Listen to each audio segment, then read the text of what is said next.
Сәлем достар, сіздермен Алтынай. Каналыма қош келдіңіздер. Бүгін сіздермен пай-пай салатын дайындайтын боламыз.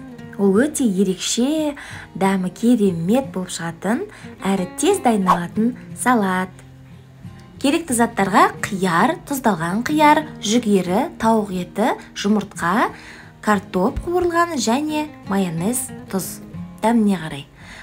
Алдымен картопты осылай үккіштен өткізіп аламыз. Содан соң салқын сумен жақсылап жуып аламыз, тазартып.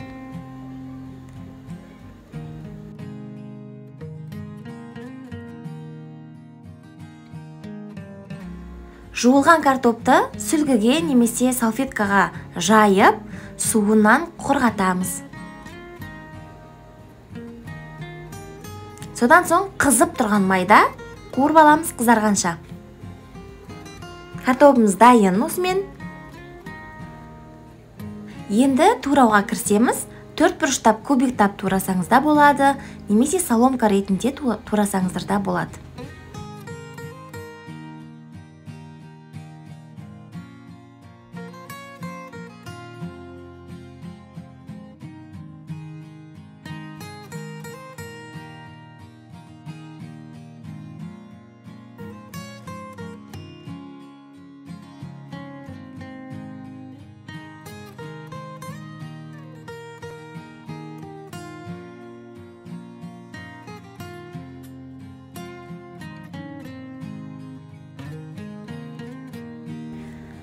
Қиярымызды, тұздалған қиярды, міне жұмыртқамызды осылай соломка ретінде турап шықтым. Одан кейін тауық етін алдын ала қайнатып, суытып қойған болатынмын. Оны да соломка ретінде турап шықтым. Тауықтың аяғы, төс еті, қалаған жерін қоссаңыз болады өз еркіңіз. Жүгеріні саламыз және жаңағы қуырылған картопты саламыз. Дәміне қарай тұзымызды салып, майонезімізді салып, араластырамыз.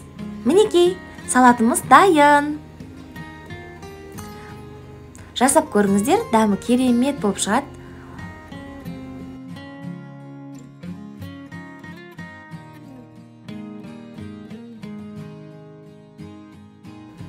Қуырылған картопты салаттың ішіне де, үстіне де қостым. Әсемдік үшін. Өз еркіңіз араластырып жіберсеңіз де болады. Міндетті түрде жасап көріңіздер. Видео ұнаған болса, лайк басып, пікір қалдыруды ұмытпаңыздар. Каналыма тіркеліп алыңыз. Алдағы уақытта қазақша рецепттер, қызықты видеолар салынады.